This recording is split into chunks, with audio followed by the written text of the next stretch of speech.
40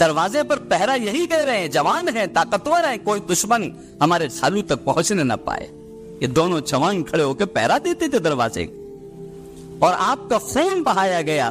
حضرت عثمان نیتان کی حفاظت میں تیر مارا گیا ہے حضرت حسین رضی اللہ تعالی. آپ کا خون بھی بہا. سب بھول گئے وہ لوگ، کوئی تذکرہ کرنے والا نہیں ہے عثمان غنی نیتان. حضرت حسین رضی اللہ تعالیٰ کی شہادت کو اتنا بڑھا چڑھا کر اس لیے بیان کیا گیا تاکہ اللہ کے حبیب کے تمام خاندان جو شہید ہوئے ان کو بھلا دیا جائے، سب کو بھلا دیا جائے، کوئی کسی کا نام لیوا نہ رہے. سارے صحابہ جو شہید ہوئے ان کو گنتیوں سے نکال دیا جائے. اس لیے حضرت حسین رضی اللہ تعالیٰ کی شہادت کا اتنا تذکرہ کیا گیا تاکہ کوئی شہید ان کے سامنے ٹکنے نہ پائے، سب ختم.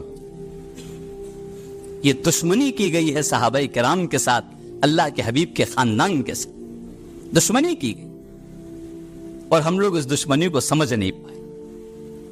محرم سب کو معلوم ہے غم کا مہینہ. ذی الحجہ کیوں نہیں ہے غم کا مہینہ؟ اللہ کے حبیب کی دو بیٹیوں کے شوہر کا یہ شہادت ہے اور اتنی دردناک شہادت ہے. یہ ذی الحجہ کا مہینہ غم کا مہینہ کیوں نہیں ہے؟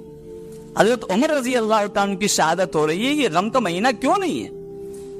شوال کا مہینہ پیچھے گزر گیا، اس میں عید ہے، یہ عید کیسے باقی رہ گئی؟ اس کو ختم کر دینا چاہیے تھا.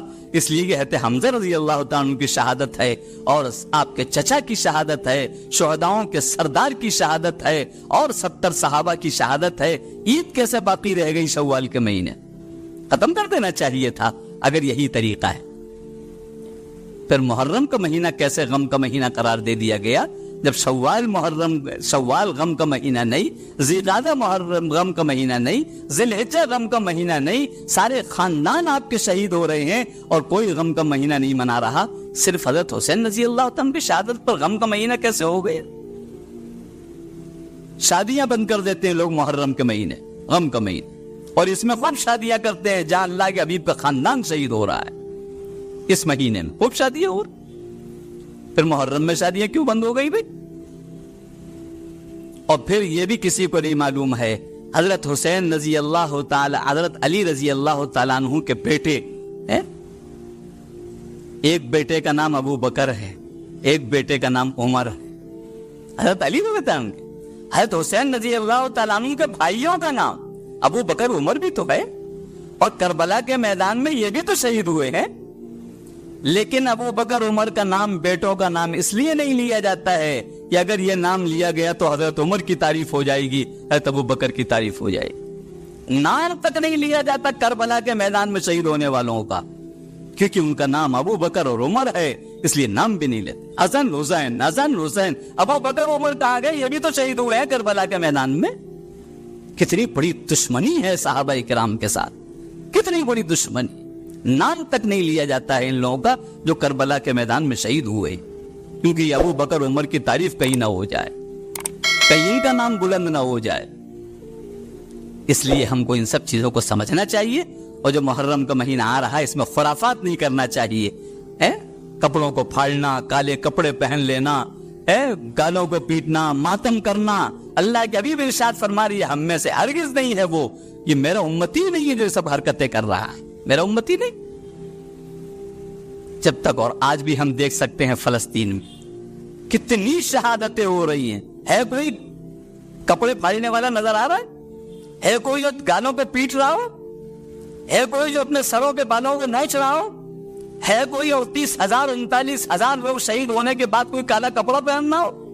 یہ ہے صحابہ کے ماننے والے، یہ ہے اللہ کے حبیب سے محبت کرنے والے. یہ جانتے ہیں غم کیسے ہوتا ہے. پورا گھر شہید ہو گیا ہے، اکیلے بیٹا بچا ہے، لیکن نہ وہ سینہ پوٹ رہا ہے، نہ گال پیٹ رہا ہے، نہ کپڑے پھاڑ رہا ہے. وہ کہتا ہے حسبنا اللہ ونعم الوکیل، حسبنا اللہ ونعم الوکیل. جب چاہے آوازیں سن لو ان لوگوں کی کیا پکارتے ہیں زبان سے. ہمارے لیے اللہ کافی ہے، ہمارے لیے جنت کافی ہے. اللہ اس شہادت کے بدلے میں تو جنت دے دے، ہماری تو زندگی کامیاب ہو گئی. یہ الفاظ ان کے زبان پر آج بھی موجود ہیں. یہ ہے اصل میں اللہ کے حبیب کے ماننے والے. یہ ہے جو سینہ پیٹ رہے، یہ ہے جو کپڑے پھاڑ رہے، یہ جو ہے کالے کپڑے پہن رہے، یہ جو ہے گال پیٹ رہے، یہ جو چولہوں کو الٹا کیے دے رہے، یہ تواؤں کو ہٹائے دے رہے. یہ سب تو اللہ کے حبیب سے بغاوت کی بات ہے اور اللہ کے حبیب سے دور ہو جانے کی بات ہے. اللہ اس آنے والے مہینے کو صحیح طریقے سے ہم کو گزارنے کی توفیق نصیب